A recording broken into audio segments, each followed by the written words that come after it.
Tu es trop disponible, c'est ennuyeux. Pour lui prouver le contraire, je la surprends au bureau. C'est là que je découvre que ma prétendue disponibilité n'était qu'un prétexte pour sa propre trahison. Mon ex-petite amie m'a dit que j'étais trop disponible et que ça me rendait peu séduisant. Il s'est avéré qu'elle préférait quelqu'un d'indisponible, en l'occurrence son ex-petite amie, qui était trop occupée à la tromper pour lui accorder de l'attention. Quand je les ai surpris ensemble, je n'ai pas crié ni fait de scène. J'ai juste souri, je suis parti, et je lui ai montré ce à quoi ressemble la vraie indisponibilité. Moi, Adrien, 28 ans, homme, et ma vie est plutôt structurée. Salle de sport à 5 heures, au travail à 7 heures, à la maison à 18 heures, les week-ends pour les loisirs et les amis. Je ne suis pas passionnant, mais je suis fiable. Je pensais que c'était une bonne chose. Spoiler alerte, apparemment non. L'appartement que je possède est un 3 pièces dans le quartier du Marais. Je l'ai acheté il y a 3 ans, quand le marché a légèrement baissé. Rien de fou. Environ 100 mètres carrés, mais c'est à moi. J'ai payé mon propre apport personnel, géré mon propre crédit immobilier, j'ai même fait une partie des rénovations moi-même. J'ai remplacé les plans de travail de la cuisine, repeint chaque pièce, installé de nouveaux équipements dans les 2 salles de bain. Mon père m'a appris les bases de la menuiserie et de la plomberie quand j'étais jeune, et ses compétences m'ont fait économiser des milliers d'euros. Mon ex-petite amie, Bérénice, 26 ans, femme, travaillait comme graphiste dans une agence de marketing du centre-ville. Nous nous sommes rencontrés par des amis communs lors d'un barbecue il y a environ 18 mois. Elle était mignonne, avait cette personnalité pétillante, postait toujours des photos esthétiques sur Instagram, le genre de fille qui pouvait faire passer un café lambda pour une page de magazine. Elle avait environ 3000 abonnés et prenait sa création de contenu au sérieux, cherchant toujours l'angle parfait, utilisant ses filtres prédéfinis qui donnaient à tout un air vintage. Le courant est passé tout de suite. Elle trouvait très mature que j'ai ma vie en main, que je sois propriétaire et que j'ai un plan d'épargne retraite à 28 ans. Avec le recul, ça aurait dû être mon premier signal d'alarme. Elle était attirée par la stabilité, pas par moi. Elle aimait l'idée de sortir avec un ingénieur qui avait un appartement et un plan d'épargne retraite. La personne à l'intérieur de cet emballage, c'est devenu sans importance assez vite. La première année a été solide, cependant. On faisait des trucs de couple normaux, des brunchs dans ce café du canal Saint-Martin qui faisait des pancakes incroyables, des randonnées au bois de Boulogne, des marathons Netflix en mangeant des plats thaïlandais à emporter, on rencontrait nos amis respectifs. Elle dormait chez moi la plupart des week-ends car son appartement était plus petit et elle avait une colocataire qui, apparemment, ne faisait jamais le ménage et mettait de la musique forte à des heures bizarres. Je l'aidais parfois avec le loyer quand le travail de design était lent. Les graphistes dans les petites agences ne gagnent pas des fortunes, et ses contrats en freelance étaient irréguliers. Je payais la plupart de nos sorties parce que je gagnais plus. Une dynamique de couple standard. Je n'ai jamais compté l'argent ou tenu les scores parce que je pensais que nous construisions quelque chose ensemble. Son appartement était dans le 13e arrondissement de Paris, un vieil immeuble aux murs fins et au stationnement douteux. Elle partageait un 3 pièces avec une fille nommée Jessica qui travaillait dans une brûlerie de café et avait une ribambelle de petits amis. Bérénice s'en plaignait constamment, le bruit, le désordre, le fait qu'elle ne pouvait pas inviter de gens sans se coordonner d'abord avec Jessica. Mon appartement est devenu le lieu de rendez-vous par défaut assez rapidement. Autour du premier anniversaire, les choses ont commencé à changer. Bérénice a commencé à faire des commentaires sur le fait que j'étais toujours là et trop prévisible. Au début, j'ai cru qu'elle plaisantait. « Tu es comme un golden retriever », m'a-t-elle dit un soir alors que nous regardions un film sur mon canapé. Une comédie romantique qu'elle avait choisie et que je ne regardais qu'à moitié. Toujours heureux de me voir, toujours disponible, toujours prêt à aider. J'ai ri. C'est une mauvaise chose ? C'est juste que les mecs qui sont trop disponibles ne sont pas si attirants. Tu sais, il n'y a pas de chasse, pas de mystère. Je me souviens avoir pensé que c'était la chose la plus stupide que j'ai jamais entendue. Nous sommes des adultes dans une relation, pas en train de jouer à des jeux de lycéens, mais j'ai laissé tomber parce que je me suis dit qu'elle se défoulait juste après une longue semaine. Puis les commentaires sont devenus plus fréquents et plus pointus. Théo ne répond jamais à mes textos tout de suite. C'est tellement frustrant, mais aussi un peu excitant. Théo était son collègue, un hipster avec un chignon qui portait des t-shirts de groupe vintage et faisait du café expérimental, le genre de gars qui pense qu'avoir une collection de vinyles est un trait de personnalité. Elle le mentionnait de plus en plus, comparant toujours à quel point il était mystérieux et indépendant par rapport à moi. Il est tellement occupé avec ses projets parallèles, disait-elle. Genre, il travaille toujours sur quelque chose de créatif, de la photo, de la musique, des installations artistiques. Il n'a pas le temps de rester assis sans rien faire. Pendant ce temps, moi, j'étais apparemment assis à ne rien faire quand je n'étais pas au travail. Peu importe que je rénovais ma salle de bain, que j'entraînais une équipe de robotique junior le samedi et que je m'entraînais pour un semi-marathon. Apparemment, ça ne comptait pas comme des passe-temps intéressants. Tu devrais peut-être être moins disponible, a-t-elle suggéré un soir alors que je nous préparais le dîner. J'avais fait ce sauté de poulet maison, coupé tous les légumes, fait ma propre sauce, tout le tout team. Genre, ne réponds pas toujours à mes appels immédiatement. Fais-moi me demander ce que tu fais. Je réponds parce que je veux te parler, ai-je dit, sincèrement confus. Pourquoi je jouerais à des jeux? Elle a soupiré comme si je ne comprenais rien. Ce ne sont pas des jeux, Adrien. C'est de l'attraction, de la psychologie. Les mecs qui sont trop disponibles ne sont tout simplement pas aussi séduisants. Adrien, c'est moi. Et apparemment, être un petit ami décent était mon défaut fatal. Le plus étrange était son obsession pour ces inepties de coach en séduction qu'elle lisait en ligne. Elle m'envoyait des articles sur les hommes de grande valeur et le fait de garder le contrôle et toutes ces autres bêtises. Elle voulait que j'agisse de manière plus détachée, plus distante, comme si je m'en fichais. Un article qu'elle m'a envoyé était intitulé « Pourquoi les femmes sont attirées par les hommes indisponibles ?» et c'était la chose la plus toxique que j'ai jamais lue. En gros, ça disait que les femmes répondent biologiquement aux hommes qui sont émotionnellement distants parce que ça déclenche leur besoin de les conquérir. De la pure pseudo-science enrobée de misogynie. Tu es trop investi, m'a-t-elle dit après que je lui ai fait la surprise de lui apporter des plats à emporter de son restaurant thaïlandais préféré quand elle avait mentionné avoir eu une journée difficile. C'est étouffant. Être attentionné était étouffant. Compris. Mon meilleur ami Dylan a tout de suite vu clair. On est potes depuis l'université.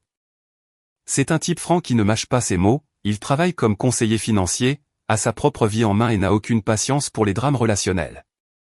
Quand je lui ai parlé des commentaires de Bérénice sur ma disponibilité, il a juste secoué la tête. Mec, elle te dit qu'elle veut courir après les mecs qui la traitent comme de la merde, a-t-il dit pendant qu'on jouait au basket au parc près de chez moi. C'était un dimanche après-midi, il faisait assez chaud pour qu'une petite foule d'enfants nous regarde jouer. Ce n'est pas ton problème, c'est son problème. Elle dit que les mecs indisponibles sont plus attirants. Ouais. Et regarde comment ça a marché pour elle avec Brandon. Brandon, son ex-petit ami, le gars avec qui elle était sortie pendant 2 ans avant moi. D'après ce qu'elle m'avait dit au début, Brandon était un cauchemar. Constamment peu fiable, il oubliait les dates importantes, faisait passer ses potes avant elle, avait probablement trompé au moins une fois. Elle avait passé ces 2 années dans la tourmente émotionnelle, se demandant toujours où elle en était avec lui. Cette relation s'est terminée quand elle l'a surpris avec une autre fille à une fête. Elle a été dévastée pendant des mois après. Quand nous nous sommes mis ensemble, elle a dit qu'elle en avait fini avec les gars comme Brandon et qu'elle voulait quelqu'un de stable et de fiable. Je suppose que c'est devenu ennuyeux. Brandon travaillait dans la vente pour une start-up de la tech. Le genre d'endroit avec des tables de ping-pong et de la bière à la pression qui essaie de déguiser un terrible équilibre vie pro-vie perso en culture d'entreprise. C'était le type frimeur typique, casquette de baseball à l'envers, basket cher, parlant toujours de sa routine de gym ou de sa ligue de fantasy football. Bérénice m'avait montré des photos de l'époque où ils sortaient ensemble, et chaque photo était la même. Lui regardant son téléphone ou parlant à quelqu'un d'autre pendant qu'elle s'accrochait à son bras en essayant d'attirer son attention. Je crains juste qu'elle ne romantise cette merde toxique, a dit Dylan, en marquant un 3 points. Les femmes font ça parfois. Elles oublient à quel point c'était vraiment mauvais et ne se souviennent que de l'excitation du drame. Je ne voulais pas le croire. Mais ensuite, Bérénice a commencé à passer plus de temps avec ses anciens amis et à être vague sur ses projets. Elle annulait nos plans du week-end à la dernière minute parce que quelque chose était arrivé avec les filles. Ses textos sont devenus sporadiques. Parfois, elle répondait immédiatement. D'autres fois, j'attendais des heures pour une réponse. L'ironie ne m'a pas échappé. Elle voulait que je sois moins disponible, alors elle s'est rendue moins disponible. Classique. J'ai commencé à remarquer d'autres choses aussi. Elle vérifiait son téléphone constamment quand nous étions ensemble, l'inclinant pour que je ne puisse pas voir l'écran. Elle souriait à des textos puis verrouillait rapidement son téléphone quand je jetais un coup d'œil. Elle a commencé à s'habiller davantage pour le travail, des tenues qui demandaient de l'effort, un maquillage complet, les cheveux parfaitement coiffés. Quand je la complimentais, elle disait qu'elle essayait juste d'être plus professionnelle ou qu'elle expérimentait de nouveaux styles. Il y a 3 semaines, les choses ont atteint un point critique. Nous avions prévu d'aller au marché du samedi matin, de déjeuner dans cette sandwicherie que nous aimions tous les deux. Peut-être voir un film au cinéma d'art et d'essai le vendredi soir. Elle a texté « Salut, on peut reporter demain ?» Amandine traverse une mauvaise passe et a besoin de moi. Amandine était sa meilleure amie depuis l'université, donc c'était plausible. J'ai dit « Pas de problème. J'espère qu'Amandine va bien. » Je lui ai dit de prendre tout le temps dont elle avait besoin. Mais le samedi matin, j'ai vu la story Instagram de Bérénice. Elle ne consolait pas Amandine. Elle était dans un brunch branché du centre-ville avec un groupe de personnes que je ne reconnaissais pas. Mimosa et latte à esthétique partout. La géolocalisation indiquait que c'était cet endroit à la mode du canal Saint-Martin qui avait une attente de 2 heures le week-end. Elle riait dans la vidéo, faisant ce truc où elle rejette ses cheveux en arrière et pose avec sa boisson. Aucun signe de soutien émotionnel ou de gestion de crise. Juste un brunch avec des gens qui n'étaient pas moi et certainement pas une Amandine en détresse. Je ne l'ai pas confrontée. J'ai juste pris note, l'ajoutant à la pile croissante de comportements étranges qui, selon mon instinct, signifiaient quelque chose. Le jeudi suivant, j'ai décidé de lui faire une surprise. Elle était stressée par un gros projet au travail, une campagne de rebranding pour une chaîne de restaurants locale avec une date limite serrée. Elle avait mentionné qu'elle travaillerait probablement pendant le déjeuner pour tout finir. J'ai pensé que je ferais quelque chose de gentil. Arriver avec le déjeuner de cette sandwicherie qu'elle adore.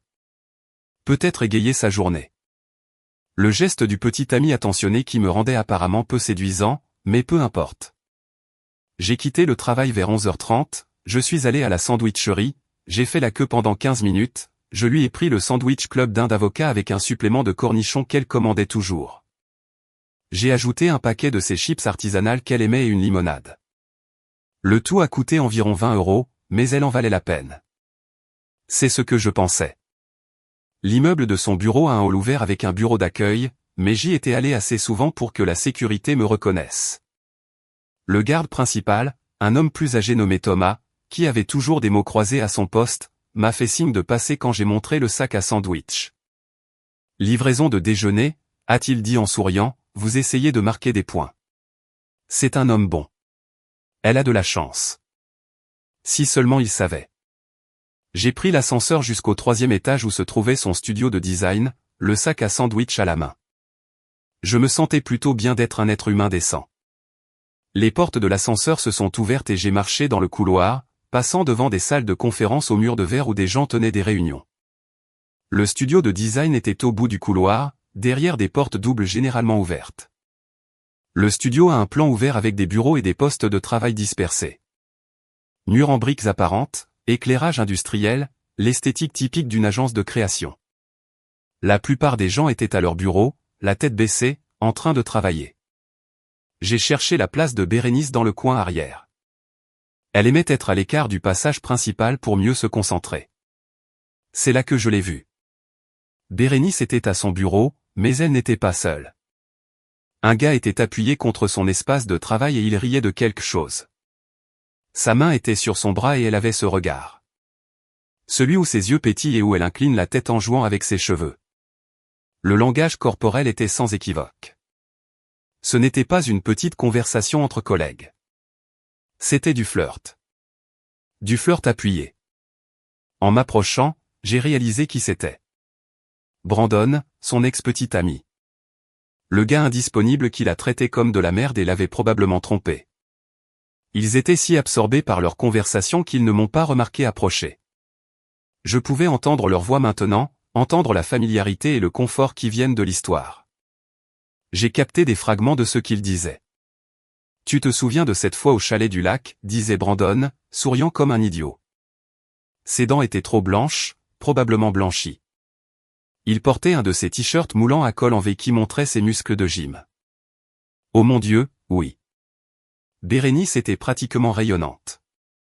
Son visage s'est illuminé d'une manière que je n'avais pas vue depuis des mois. C'était un si bon week-end. On devrait absolument y retourner un jour.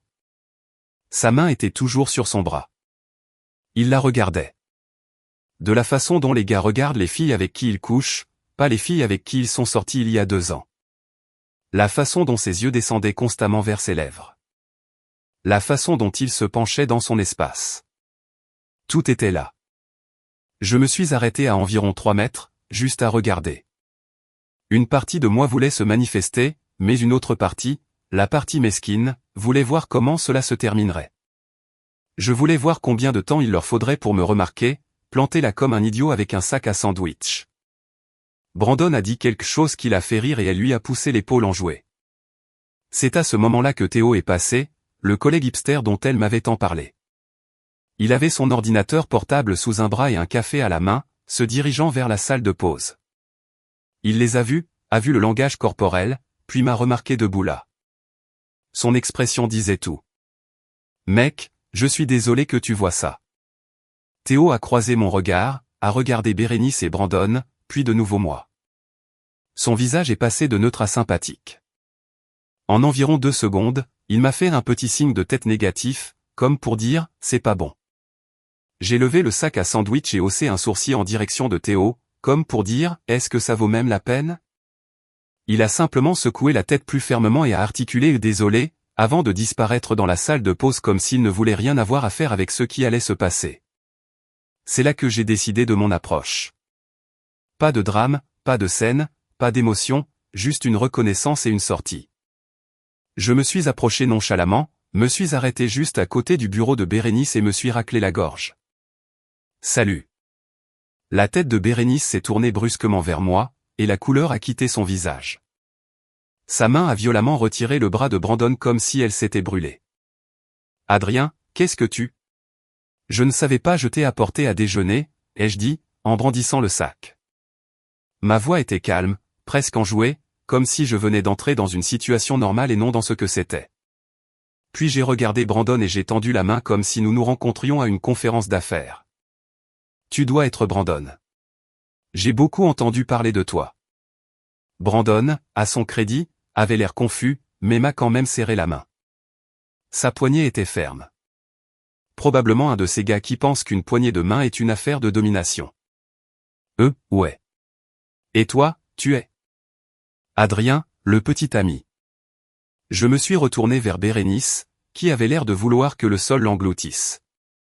Son visage était passé du pâle au rouge vif, et sa bouche s'ouvrait et se fermait, comme si elle essayait de former des mots, mais rien ne sortait. Enfin, techniquement, je suppose que je suis le petit ami trop disponible, celui qui est ennuyeux, le Golden Retriever.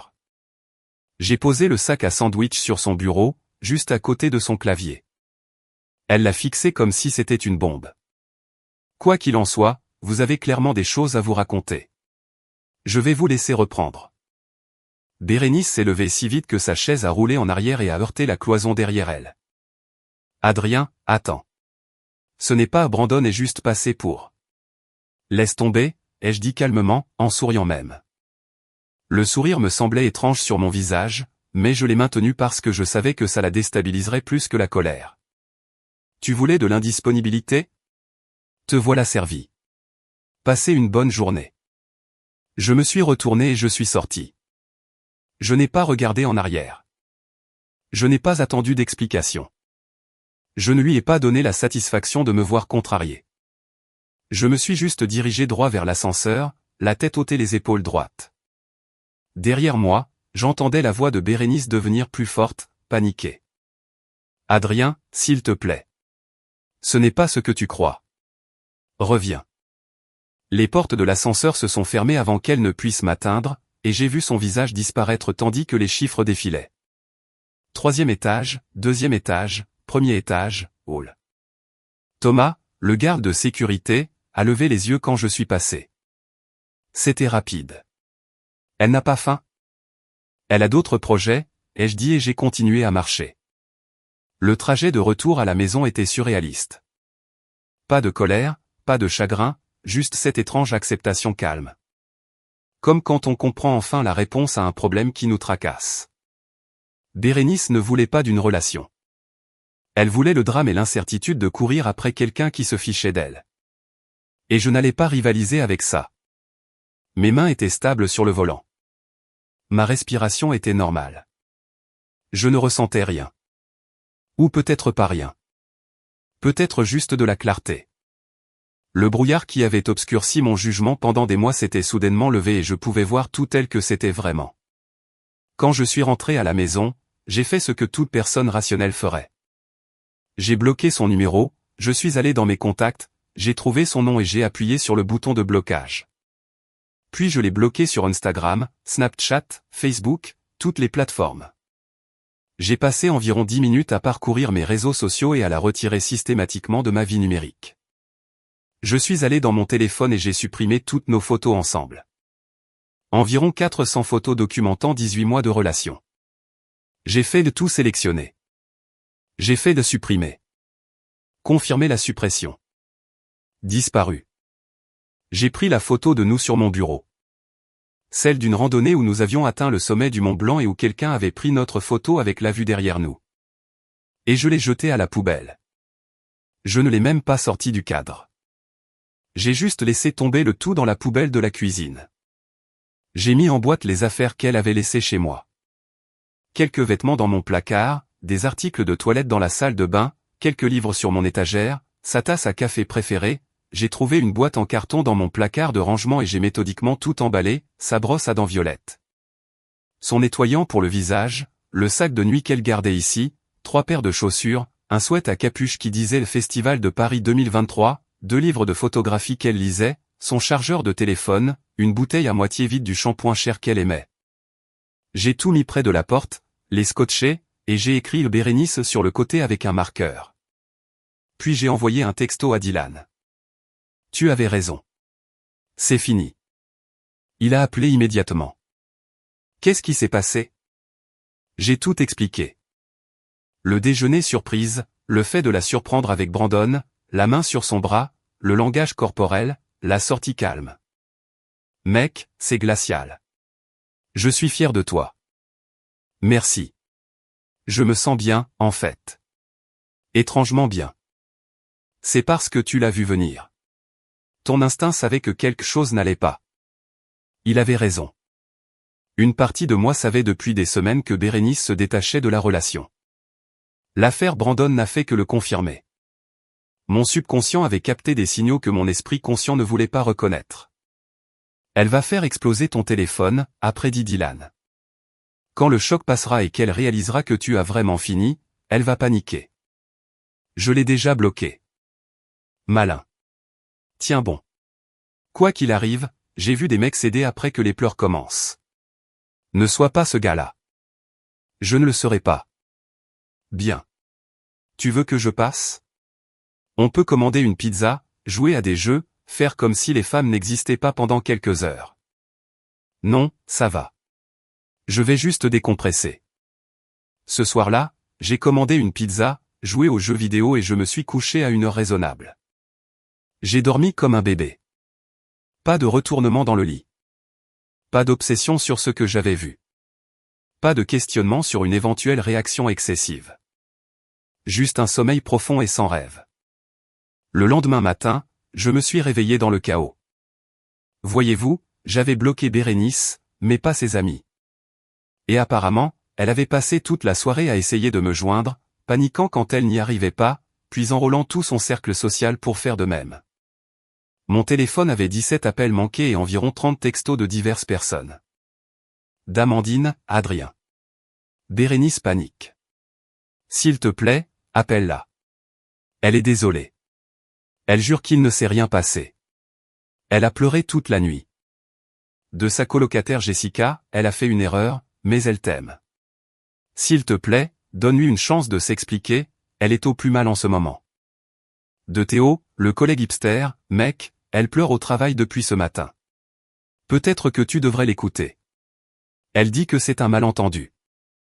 Et de numéros que je ne reconnaissais pas, c'est la cousine, la sœur, une amie, une collègue de Bérénice. Elle a besoin de te parler. Elle est vraiment désolée. S'il te plaît, appelle-la. J'ai tout ignoré. Je suis allé à la salle de sport, au travail, j'ai vécu ma vie, j'ai mis mon téléphone en mode ne pas déranger et je me suis concentré sur ce que je pouvais contrôler.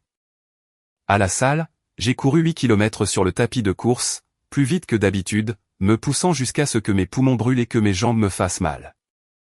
L'effort physique faisait du bien, c'était réel, c'était quelque chose que je pouvais quantifier, mesurer et améliorer. Au travail, je me suis plongé dans un projet, la refonte d'un système de convoyeur qui nous posait problème, je me suis perdu dans les dessins KO, les calculs de contraintes et les spécifications de matériaux. Mon équipe a remarqué que j'étais plus silencieux que d'habitude, mais personne n'a posé de questions. Ils ont probablement pensé que j'étais juste dans ma bulle. Puis les emails ont commencé. L'email personnel de Bérénice, son email professionnel, même un message via LinkedIn. Adrien, s'il te plaît. J'ai besoin de m'expliquer.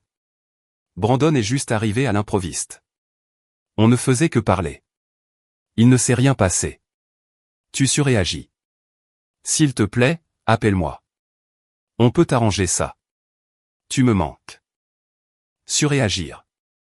Ce mot m'a fait rire. Je l'avais surprise en pleine intimité émotionnelle avec son ex, le gars qu'elle était censée avoir oublié, après des semaines à me dire que j'étais trop disponible et ennuyeux, et je surréagissais en partant calmement. Le message LinkedIn était particulièrement ridicule. Sa phrase d'ouverture était « J'espère que tout va bien pour vous professionnellement ». Comme si nous étions des contacts professionnels, pas deux personnes qui avaient été en couple pendant 18 mois. Je n'ai répondu à rien de tout cela. J'ai juste archivé les emails, les ai marqués comme lui et j'ai continué ma journée. Dylan est passé ce week-end-là avec de la pizza et un pack de 6 sodas artisanaux. Il savait. Donne-moi les nouvelles. Comment se passent les retombées? Elle a essayé de me contacter par l'intermédiaire de toutes nos connaissances. J'ignore tout. Bien.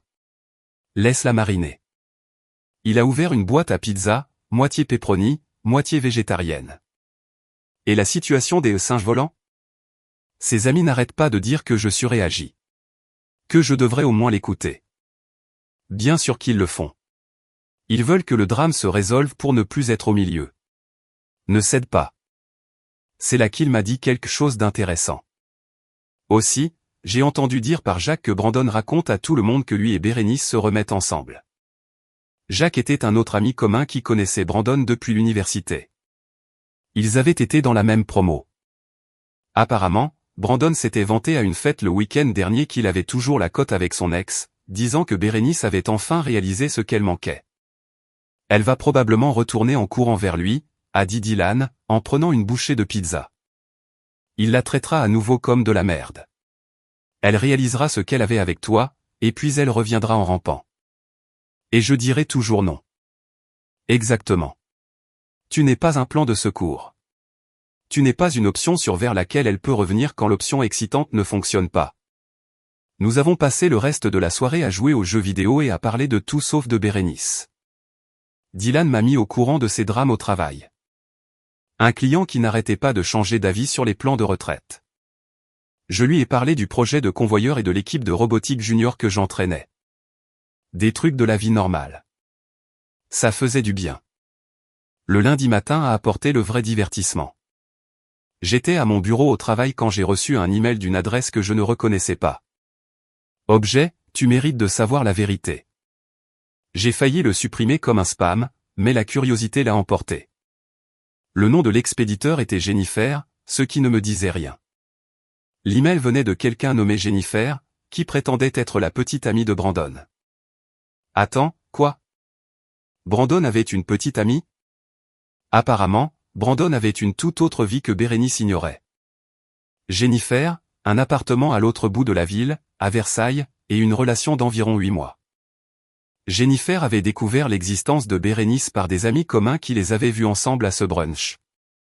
Quelqu'un avait tagué Brandon sur une photo, et Jennifer l'avait reconnu. Elle avait fait quelques recherches, assemblé les pièces du puzzle, et était naturellement contrariée. Elle avait confronté Brandon pendant le week-end, qui a admis qu'il avait renoué avec son ex, mais a juré que rien de physique ne s'était encore passé.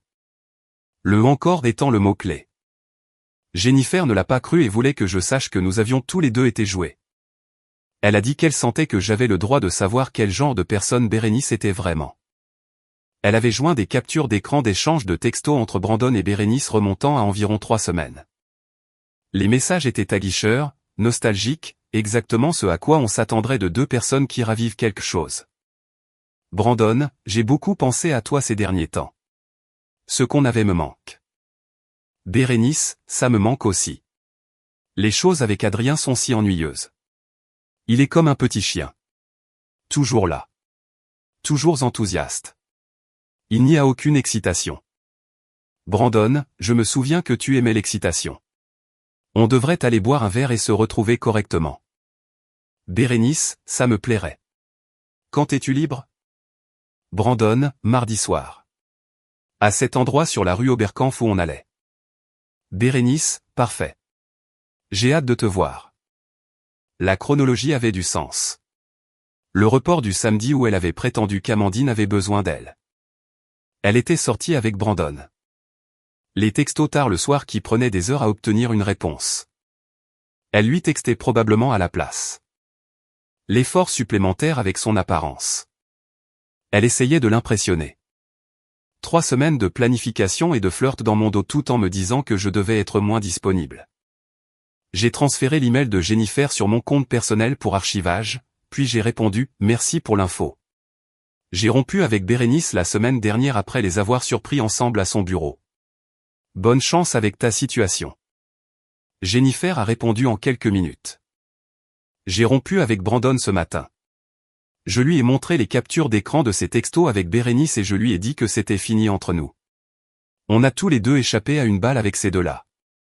J'espère que tu trouveras quelqu'un de mieux qui t'apprécie. Toi aussi. Tu mérites quelqu'un qui est vraiment engagé envers toi. Et c'était tout.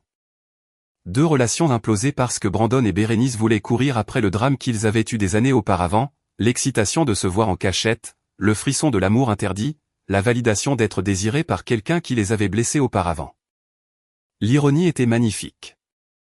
Bérénice avait passé des semaines à me dire que j'étais trop disponible, trop ennuyeux, trop prévisible. Elle voulait quelqu'un d'indisponible et d'excitant. Eh bien, Brandon était définitivement indisponible parce qu'il avait une autre petite amie et excitant parce que c'était un menteur et un tricheur qu'il avait terriblement traité la première fois. Elle avait eu exactement ce qu'elle avait demandé. Mardi, Dylan m'a envoyé une capture d'écran d'Instagram. Bérénice avait posté une story, une citation sur les gens qui n'apprécient pas ce qu'ils ont jusqu'à ce que ce soit parti, avec une photo esthétique en noir et blanc d'une fenêtre pluvieuse. Le post classique de la fille triste. Le genre de chose qui obtient des commentaires de sympathie de la part de gens qui ne connaissent pas toute l'histoire. Elle essaie d'attirer ton attention, a dit Dylan quand je l'ai appelé pendant le déjeuner. Ne mords pas à l'hameçon. Je ne le ferai pas. C'est juste drôle de regarder ça de l'extérieur. Elle va finir par se pointer chez toi. Tu sais ça, n'est-ce pas? Quand les textos et les appels ne marcheront pas, elle essaiera l'approche en personne. Je m'en occuperai si ça arrive. C'est arrivé le jeudi soir. J'étais à la maison en train de préparer le dîner, juste du poulet et du riz, rien d'extraordinaire, quand quelqu'un a frappé à ma porte. J'ai vérifié par le Judas d'abord, une habitude que j'ai développée après trop d'années à vivre seul. Bérénice, l'air abattu, les cheveux en chignon désordonnés, les yeux rouges et gonflés, portant un pantalon de survêtement et un sweat à capuche trop grand. L'opposé exact de son esthétique habituelle et soignée. Pas de maquillage, pas de tenue soigneusement choisie, juste un désespoir brut. J'ai envisagé de ne pas répondre, mais je voulais aussi en finir. Je voulais la clôture d'une dernière conversation pour qu'elle comprenne qu'il n'y avait pas de retour en arrière possible. J'ai ouvert la porte, mais je ne me suis pas écarté pour la laisser entrer. Je suis resté dans l'embrasure de la porte, bloquant l'entrée. Adrien, Dieu merci. J'essaie de te joindre depuis des jours. Je sais. Je t'ai bloqué.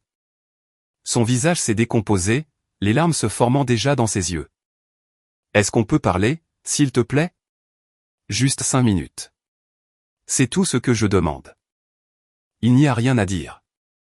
Si, il y a. Tu as complètement mal interprété ce que tu as vu. Brandon et moi sommes juste amis. Il est passé dire bonjour. C'est tout. Rien de plus. J'ai sorti mon téléphone, j'ai ouvert les captures d'écran que Jennifer m'avait envoyées, et je le lui ai tendu pour qu'elle puisse voir. J'ai regardé ses yeux s'écarquiller alors qu'elle reconnaissait ses propres messages textes. Ceux où elle me traitait d'ennuyeux et de petit chien. Ceux où elle prévoyait de retrouver son ex pour un verre. Tout était là, noir sur blanc. Où as-tu? Comment as-tu? La petite amie de Brandon me les a envoyés. Enfin, son ex-petite amie maintenant. Il s'avère qu'ils vous jouaient toutes les deux. Le visage de Bérénice a traversé plusieurs expressions. Le choc, l'embarras, la colère, le calcul, avant de se fixer sur le désespoir. D'accord, d'accord. Je parlais à Brandon, mais il ne s'est rien passé. Nous n'avons rien fait de physique. C'était juste des textos, juste pour prendre des nouvelles. La tromperie émotionnelle, c'est quand même de la tromperie. Je ne trompais pas. J'étais juste confuse. Tu es si parfait sur le papier, Adrien, mais il n'y a pas d'étincelle, pas de passion. Avec Brandon, il y avait toujours cette intensité, cette excitation. Ouais, parce qu'il te traitait comme de la merde et que tu étais constamment anxieuse de savoir où tu en étais avec lui. Ce n'est pas de la passion. C'est du dysfonctionnement. C'est de l'anxiété et de l'insécurité déguisées en alchimie. Elle a tressailli comme si je l'avais giflée. Ce n'est pas juste. Tu ne comprends pas ce que c'était. Tu sais ce qui n'est pas juste? Passer des semaines à me dire que je suis trop ennuyeux et trop disponible tout en renouant secrètement avec ton ex. Tu voulais que je te poursuive, que je sois plus mystérieux, que je joue à des jeux. Je ne vais pas faire ça. Je ne vais pas changer qui je suis pour rivaliser avec le souvenir romancé d'une relation toxique. Alors c'est tout? Tu abandonnes tout simplement notre relation? Comme ça? Sa voix montait maintenant, devenant stridente. Après tout ce que nous avons traversé? Je n'abandonne pas. Je choisis de ne pas participer au drame que tu essaies de créer. Tu voulais de l'indisponibilité? Félicitations. Je suis maintenant complètement et définitivement indisponible pour toi. Adrien, s'il te plaît. Elle a tendu la main pour saisir mon bras, mais j'ai reculé. Tes affaires sont dans cette boîte près de la porte. Prends-la et pars. Elle a regardé la boîte comme si elle venait de la remarquer, puis m'a regardé à nouveau. Son visage s'est durci, les larmes séchant alors que la colère prenait le dessus. Tu vas le regretter. Quand tu seras seul et misérable, tu réaliseras ce que tu as abandonné. Je ne pense pas, non. Mais bonne chance avec Brandon. Je suis sûr que la 3e fois sera la bonne. Il n'est pas. Nous ne sommes pas, peu importe. Ce n'est plus mon problème. J'ai fermé la porte et les verrouillé. À travers le bois, je pouvais l'entendre pleurer dans le couloir. Une partie de moi se sentait mal. La partie qu'il avait aimée et voulait la réconforter. Mais la partie plus intelligente savait que rouvrir cette porte ne ferait que redémarrer le cycle. Elle s'excuserait, je lui pardonnerais, et dans 6 mois, nous serions de retour au même point parce qu'elle serait toujours à la poursuite de ce qu'elle pensait lui manquer. Après quelques minutes, j'ai entendu ses pas s'éloigner. J'ai entendu l'ascenseur sonner, les portes s'ouvrir et se fermer. Puis le silence. Mon téléphone a vibré. Un texto de Dylan. Comment ça s'est passé? Elle est passée. Je l'ai renvoyée avec ses affaires. Rupture nette? Ouais. Elle a essayé le coup des larmes, a essayé de minimiser les textos, a essayé de me faire sentir coupable. J'ai tout arrêté. Fier de toi, mec. Ça demande du courage. Dylan m'a envoyé un texto 1 heure plus tard. Amandine vient d'appeler, a dit que Bérénice s'est pointée chez elle en pleurant. Tu l'as vraiment fait. Yep. Comment tu te sens? Soulagé, honnêtement. C'est comme si j'avais retenu ma respiration pendant des semaines et que je pouvais enfin expirer. C'est parce que tu étais dans une situation sans issue. Elle voulait que tu changes pour devenir quelqu'un que tu n'es pas. Mieux vaut partir que de passer des années à essayer d'être quelqu'un d'autre. Il avait raison. La relation était vouée à l'échec dès l'instant où Bérénice a décidé qu'être un partenaire décent était un défaut plutôt qu'une qualité. Aucun changement de ma part ou jeu de rôle n'aurait pu réparer cette incompatibilité fondamentale. Elle voulait le chaos. Je voulais la stabilité. Ces deux choses ne se mélangent pas. Les semaines suivantes ont été étonnamment paisibles. J'ai cessé de suivre tous nos amis communs sur les réseaux sociaux pour éviter que le drame ne s'infiltre dans mon fil d'actualité. Je me suis concentré sur le travail, je suis allé plus souvent à la salle de sport, j'ai repris des passe-temps que j'avais négligés, j'ai acheté un VTT et j'ai commencé à explorer les sentiers autour de Paris, le bois de Boulogne, la coulée verte. J'ai renoué avec des amis de l'université que j'avais perdus de vue pendant ma relation. Ma vie s'est améliorée, plus calme, mais meilleure. J'avais plus de temps pour moi, plus d'énergie pour mes propres intérêts. J'ai commencé à cuisiner de nouvelles recettes, à lire des livres que je voulais lire depuis longtemps, à travailler sur la rénovation de cette salle de bain que j'avais reportée, j'ai refait le meuble lavabo, posé un nouveau carrelage, amélioré l'éclairage. Le travail était thérapeutique, prendre quelque chose de vieux et d'usé et le rendre meilleur par l'effort et la compétence. Par des oui-dire, j'ai eu des nouvelles de la situation de Bérénice et Brandon. Apparemment, après que Jennifer l'ait largué, Brandon a bien essayé de se remettre officiellement avec Bérénice. Ils ont duré environ 3 semaines avant d'imploser de manière spectaculaire. Selon Amandine, qui l'a dit à Dylan, qui me l'a dit, Brandon est retourné à ses anciennes habitudes immédiatement, annulant les plans, étant vague sur ses allées et venues, faisant passer ses amis avant elle. Il acceptait de la retrouver pour le dîner et arrivait avec 1 heure de retard sans s'excuser. Il ignorait ses textos pendant des jours, puis réapparaissait avec une excuse bidon sur le fait d'être occupé. Il faisait des plans avec elle pour le week-end, puis annulait à la dernière minute parce que ses potes voulaient aller jouer au golf ou regarder le match. Bérénice, qui avait romancé leur connexion intense, s'est vite souvenu pourquoi ils avaient rompu la première fois. L'excitation qui lui avait manqué, c'était juste de l'anxiété, la passion, c'était juste elle qui essayait constamment d'attirer son attention et lui qui la lui refusait. Le coup de grâce est venu quand Bérénice a vu l'ex de Brandon d'avant elle, une fille nommée Michelle, commenter tous ses posts Instagram. Des commentaires aguicheurs, des blagues privées, le genre de choses qui rend évident qu'il se passe plus de choses. Quand Bérénice l'a confronté, il a dit qu'ils étaient juste amis et qu'elle était trop collante et peu sûre d'elle. Exactement le même traitement que Bérénice m'avait fait subir, mais de l'autre côté. Elle avait voulu quelqu'un d'indisponible, et elle l'a eu. Elle avait voulu quelqu'un qui ne la priorisait pas, et elle l'a eu.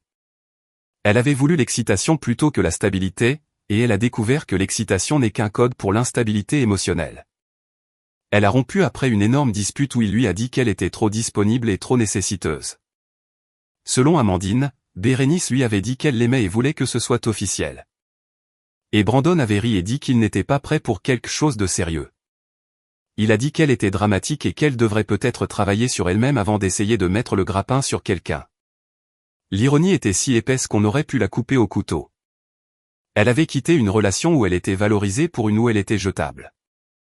Et maintenant, elle vivait exactement ce qu'elle m'avait fait ressentir, inadéquat, ennuyeux, trop d'une bonne chose.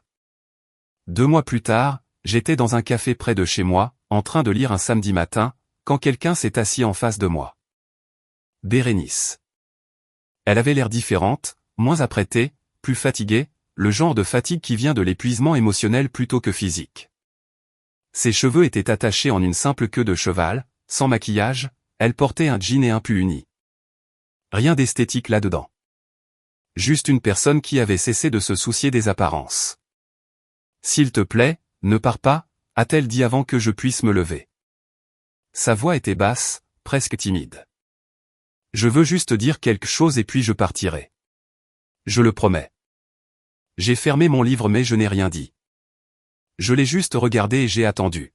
« Tu avais raison », a-t-elle poursuivi. Ses mains étaient enroulées autour d'une tasse de café comme si elle avait besoin de quelque chose à quoi se raccrocher. Surtout. Brandon était exactement aussi terrible qu'avant. Pire, peut-être, parce que j'y suis allé les yeux ouverts cette fois. Je savais comment il était, et je l'ai choisi quand même. D'accord, j'ai tout gâché, Adrien. J'avais quelqu'un qui se souciait vraiment de moi, qui était fiable, attentionné et présent, et j'ai tout jeté parce que je poursuivais une stupide fantaisie d'excitation et de drame, parce que j'ai confondu l'anxiété avec l'attraction et le dysfonctionnement avec la passion. C'est ce qui arrive quand on romantise les relations toxiques. Je sais. Et je suis désolé. Je suis tellement désolé. Je le vois maintenant. Je vois ce que j'avais et ce que j'ai jeté, et je me déteste pour ça. J'ai attendu, mais elle n'a pas continué. Elle est juste restée assise, l'air misérable, attendant que je dise quelque chose qui rendrait cela plus facile pour elle. J'apprécie les excuses, ai-je dit finalement. Mais ça ne change rien. Je sais. Je voulais juste que tu saches que je comprends maintenant. Ce que j'avais avec toi était réel et bon, et j'étais trop bête pour l'apprécier. Trop prise par ce que je pensais vouloir pour voir ce que j'avais réellement. Pour ce que ça vaut, j'espère que tu découvriras ce que tu veux vraiment au lieu de courir après ce que tu penses vouloir. Elle a hoché la tête, les larmes montant à ses yeux. Est-ce qu'on pourra peut-être être amis, un jour? Je sais, pas maintenant, mais un jour. Je ne pense pas, non. Mais je te souhaite le meilleur. J'espère que tu trouveras ce que tu cherches. Elle s'est levée, essuyant ses yeux avec la manche de son pull. Merci de m'avoir écouté et d'avoir été gentil, même si je ne le mérite pas. Après son départ, je suis resté assis un moment à réfléchir à toute la situation. La relation était vouée à l'échec dès l'instant où Bérénice a décidé que la stabilité et la fiabilité étaient ennuyeuses au lieu d'être précieuses. Aucun changement de ma part ou jeu de rôle n'aurait pu réparer cette incompatibilité fondamentale. Certaines personnes sont accros au chaos et au drame. Elles confondent l'anxiété avec l'excitation, le dysfonctionnement avec la passion. Elles ne peuvent pas apprécier une relation saine parce qu'elle leur semble trop calme, trop prévisible. Elles ont besoin des montagnes russes émotionnelles, de l'incertitude constante, du jeu toxique du « fuis-moi je te suis ».